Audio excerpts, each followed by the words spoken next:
Hey, it's lilD here. One of my faves, rapper, writer, public speaker, advocate, father, entrepreneur. Damn. I miss anything? No, that was a lot. Thank you. Sy Ari Da Kid. How you doing? I'm good. You said my name right, too. Who messes your name up? I ain't gonna say mess it up, but, you know, people say it different. My government name is Contessa. And Contessa? yeah. What does that mean? It's Latin for, it's the wife of a count. Oh, for real? Contessa. I like that. Thank you. No one says it right. It's usually contestant. I've been called Kentucky. Contestant is crazy. Yeah, I'm like, dog, you really think my mama named you that? I think everybody should kind of have a name that we shouldn't know off the reading it instantly. I think that's what makes it cool, though. So when people mess my name up, I be excited. Because I'm a challenge from the jump. When's your birthday? January 8th. Don't start that. On the 17th. Oh, on the 17th? Yeah. Oh, you're not a Capricorn, though? Am. You still is? The Oh. 19th is the cutoff. I made it. We the best. Oh, for real? Yes. Oh, we in there. then. Period. That's what's For up. me. Okay. Silly question, but do black men need therapy? Is therapy only with a therapist? No. Okay, then my answer is yes. But if you say it is just with a therapist, I'm not saying that it's a no, because I have never gotten actual therapy from a therapist.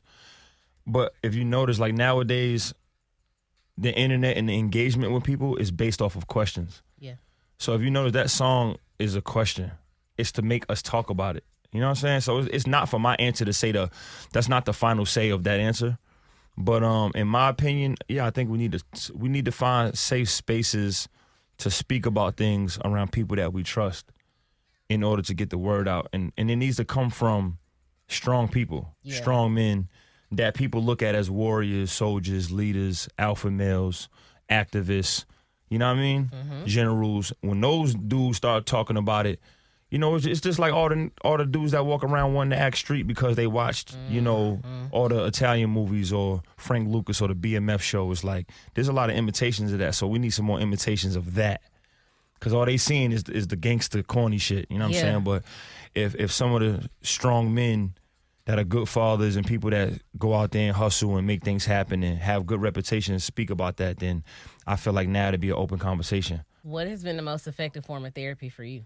Hip hop and probably like just accidentally bumping into that OG in the room. You know what I mean? Like you might just, you know, as a younger dude coming up, like you kind of appreciate those times when an old head come around. Even like the homeless dude on the block, like he messed up in life, but he might say that one thing like, "Come here, young blood," and he might say like a little slogan that's like, "Damn, that hit me a certain way." Or you might go to church one day and like feel like the pastor just said one line just to you, or talk to your parent. I might talk to my pops one day. He might say just what I needed to hear to get to the next day.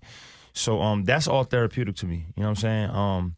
Listening and getting some new game, and also being able to talk to certain people around me that listen to me, whether it's a dope female in my life, being around my kids, talking to my parents, a mentor or something like that. Like there's all type of forms of therapy. Playing basketball, letting out some stress in the gym. Yeah. I think all of those things, when you know what gives you peace and also what challenges you simultaneously, I think is considered therapy. If I'm going through something in the moment, and I'm saying this to the women that's dealing with men or any people that love somebody, is like, leave us alone in that moment. Let us kind of figure it out a little bit. We're not going to ask for help. We're not going to complain. We're not going to vent right now. But a lot of men, they struggle discussing it even after the fact. But I think I've gotten better with that. I've gotten better with speaking about things that I might have been a little hurt. I might have been in a dark place. I just didn't know. Because we always train to get back up, keep going, let it go, stop bitching, stop complaining. It's a thin line between it. You drive yourself crazy. You can explode one day. And sometimes you start realizing, damn, I took it out on my kids this day. I took it out on my business partner this day. I took it out on a fan that day. Like a fan was just coming to get a hug and a picture, but I was like, get the fuck away from me. I don't want to talk today. I had seen something, you know, the dude that keep running up on people and acting like they're a different celebrity. No, I like him. Like I love what he's doing. I think it's hilarious. But when he ran up on DC Young Fly, I also love that exchange. Because DC's explanation was like, yo, you never know what a nigga going through. I'm not no comedian, nigga. I'm from the street. And I love how DC approached him like that as well. So that also speaks on DC going through a tough time. You know what I'm saying? So it's like, you just never know. You know, and that's why I think it's important that somebody's able to speak on it in their moment and be transparent. He was able to know he was in a dark place, but he went and commented. He was like, yo, I love your content. but show the whole video because tell them what I really said to you because you never know what I'm going through type. I like that. Straight up. You know, and so I think we all go through stuff like that. Being in the spotlight, people don't take into consideration that we're humans. We're sad sometimes. We pissed off sometimes. We're depressed. Like, we're lonely. Things happen. Basically, we're all bipolar. Yeah, I think so. I think if we're in this industry, something got to be a little wrong with you. Because how can you just... I could have cried this morning in the shower. You wouldn't know. I'm coming here like, hey, what's up? And as soon as y'all leave, I might go back to crying. Right. You okay? No. My cat died June 12th. I'm sorry. kind of sad. Damn, for real? Yeah. I love cats. And then my nigga broke up with me like 2 weeks before that. It's been a rough... For real? Yeah, it's been a weird period. Damn, what'd you do? He didn't want to be accountable, so he broke up with me. I don't think he was for you, though. No, not at all. I need an accountable nigga. Yeah, for sure. Yeah, so it's all good. And first off, fucking rest in peace to my cat. Yeah, for sure. Yeah, speaking of, being able to be vulnerable and say things, in the song, Do Black Men Need Therapy, I want to make sure I heard you right. Did you say you feared your father till you were in high school? Yeah. Yeah, I think my dad had a choice while not having a choice. I knew he loved us. Like, I knew, like, if we needed something or if somebody messed with us, yeah, he was there. But he was just so scary, though. It was like, it wasn't a lot of hugging early. Yeah. Like we do now. It wasn't, he wouldn't tell me he loved me. I would only hear it from my moms. But I think my mom was so nice and warm and nourishing and cooking for us and, oh, baby, you fell. And my dad was like, yeah, you're the opposite. Man, you all right, man, get up. Like, and they struggled for so long financially. I think that my dad knew his job and he knew what my mom was good at, and he'd be damned if he stepped on that plate or felt like he had to add to that soft shit. And so, but I think just the repetition of it, like my dad, but I was so scared of my dad.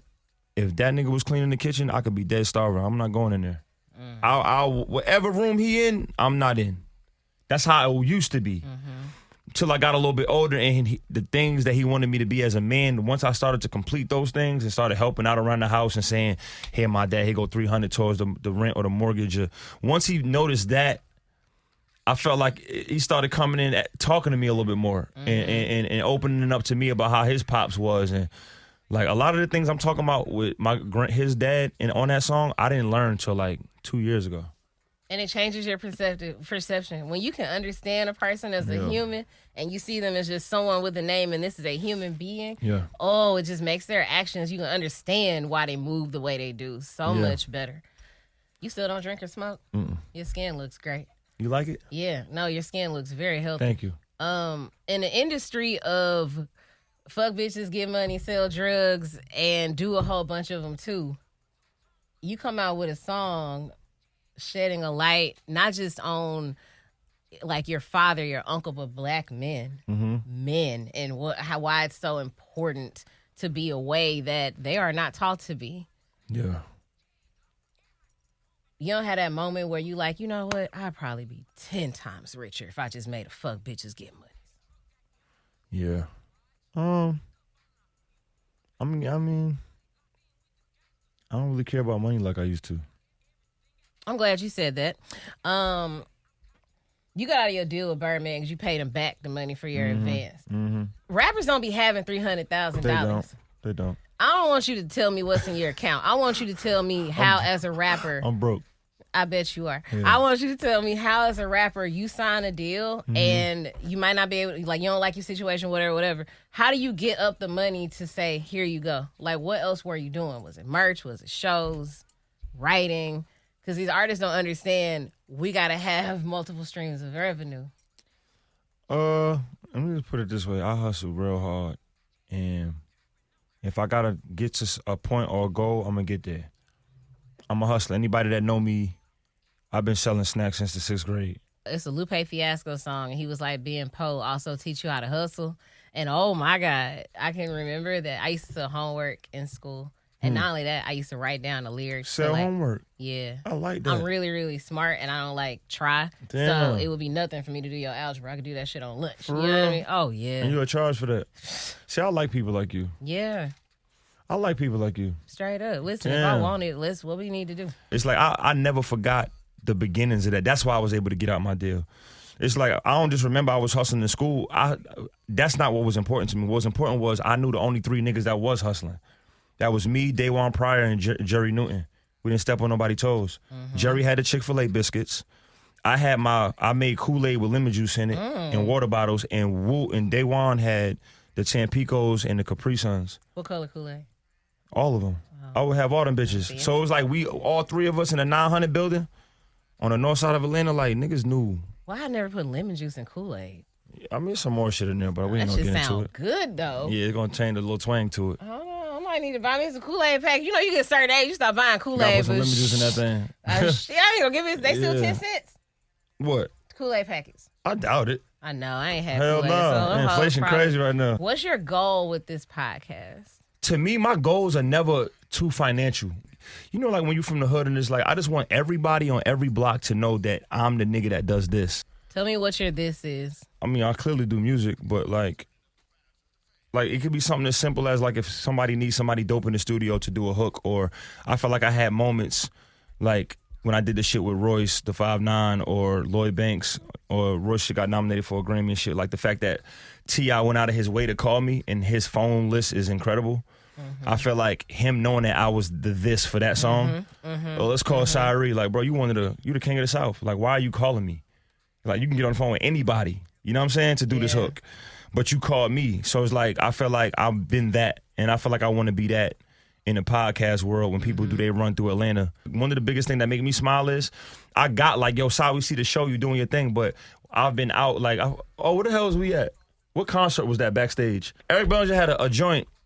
And this made me happy, though, because he's just getting his face out there, like, you know what I mean, a little bit more as my co-host. But it was like, he's used, like, when we on tour and stuff, like somebody might want to flick, and he'll step to the side and take the picture as the homie and shit. But this girl came up and was like, yo, I love the show, right? Boom, was talking to me. And she asked for a picture, and he slid out the way. And she was like, no, get back in here. And that was dope to me. That let me know that we're doing... It's not $1 million. No, it's not, the Oprah Winfrey show, but that's the stage that I'm proud of. And I'm like, okay, this is working. If we double this and quadruple this, we can now soon. I'm going to be moving out the way because she only wants white boys type shit. You know what I'm saying? And I'm cool with that. I even take the picture. You want a picture with just on? All right, cool. And I'm one of them niggas, I like that. Like, boom, like, let's get it going. So it's like, if those type of, because I'm going to get mine regardless. So it's like, I love that. And that process let me know this shit is sparking. Like, that's this is like new opportunities, new waves, and doing something when nobody else believe. Like, you know what I mean? Like, everybody ain't coming to Atlanta calling to get on my show right now, but certain people are, and we building. You know what I mean? You love yourself a lot, and you have a lot of self-esteem. If you don't, it comes off that way. In a bad way? No, in a great way. Oh, I'm confident for sure. In a very confident and like not arrogant. It could come off as arrogant. Nah, not to me, because I have self-esteem. Okay. You come off as someone who knows themselves and you like who you are. Yeah, and I do. You love yourself. I do. You're confident in that. Have you always been that way? Because I had to build mine. I think early I believed that I could fight. That helps in school. In my head, I never looked at the wild niggas as the wild niggas like everybody else do. That really, really helped me. My dad always was like, yo, don't let no person disrespect your mother and your sister. Don't let no man touch you. And so when I heard that type of shit, I'm like, all right, Pops, bet. So I always believed that. And I also grew up around a lot of niggas that we fought each other a lot. That really helped. You know what I'm saying? It does. I used to fight my best Like friend. me and my niggas fought a lot, and I think that helped because we would keep it in a circle. And that taught us code. That's before phones and shit. So fighting my niggas. And we also had the type of niggas where we would make fun of each other, but just not around girls. So we learned that shit early. I don't know who taught us that, but it was like this clowning. Like if a nigga came in with some busted shoes, he wouldn't get away with it. If you had a booger in your nose or your hairline was fucked up, they'd get on it.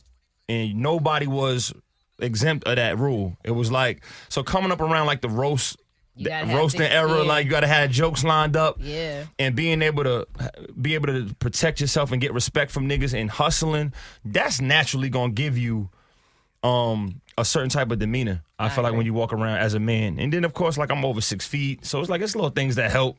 You know what I'm saying? It's like, I don't know what it is, but I am very confident. That's cute. I'm under 5 feet. It's hard. You a girl though. Yeah, it's still. You don't gotta be people fucking thinking Candace I'm Parker. 19. You 19? No. Oh, I was about to say. People be thinking I'm like, man, you like, what you like, 24, 25? Cause you small? Yeah.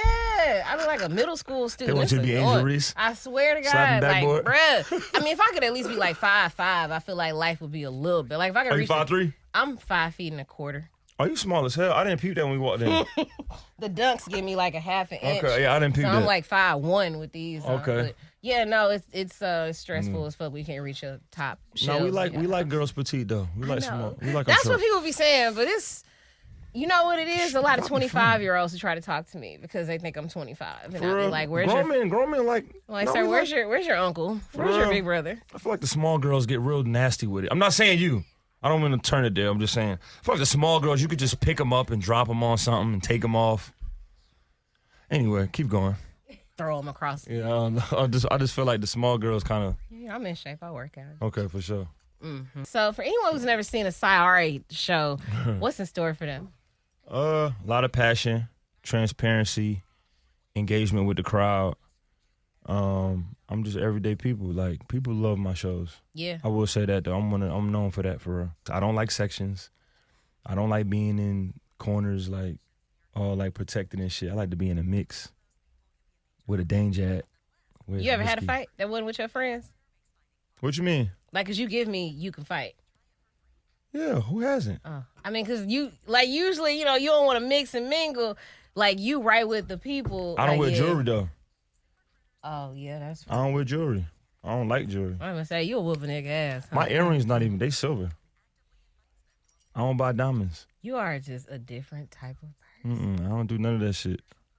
I like your music because I like your music, but like now I like you. Yeah, I don't Like, do your I don't do whole all that shit. demeanor is just. I don't want nothing that you could take from me quick, for real. I'm straight. I seen a lot of niggas get robbed. Yeah.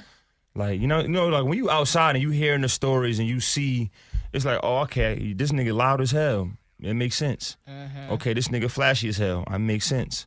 Okay, this nigga talk too, he act too tough in front. It makes sense. Like, you start seeing, like, I'm limiting all this shit. That's what y'all want for real? I'ma chill. Because I could go get it. It's just like, I'm straight for real. Because them be the same niggas they don't be having no nice ride or nothing or no crib. It's like, I'd rather do that than be looking flashy and looking like a piece of food type shit. But I just rather limit it because I like to be outside the way I like to be outside. It's no shade to the niggas that put the shiny shit on. Big ups to them, because some of them might be introverts, so they might be niggas that don't want to be in a mix, so they keep it exclusive. But I'm not that. I'm not comparing myself to Muhammad Ali or Bob Marley, but them niggas like really, they energy came from the streets. And so when I say the streets, I'm not saying like you got to be in the trap. Just the people. Yeah, I'm just saying when I say the streets, I just mean outside. Like, it's a homeless dude right there. Let's go get him something to eat. That's the streets to me. And yeah, that's not always gonna pop on camera and be as flashy as what everybody want to see and comment on, but I think it helps, and it shows through your music and your interviews and the way you talk and who you are. Yeah. It do got to be transparent through the music and how you talk. And I got a podcast now too, so it's like it all has to make sense. People could all trail back to everything I'm saying, and it got to make sense. So I don't want to sound like one person on record, and then in person it's like I'm trying to do something else. You know what I mean? So thank you for coming through. Thank you so much just for appreciate your energy. You, lilD. Shout to your cat. Rest in peace. Thank you. Yeah, fuck your ex. Don't worry about him. You ain't you. Let's keep it pushing. Period. All right. For sure. That was a great interview. You like that? Now stand up. Let me see this height again.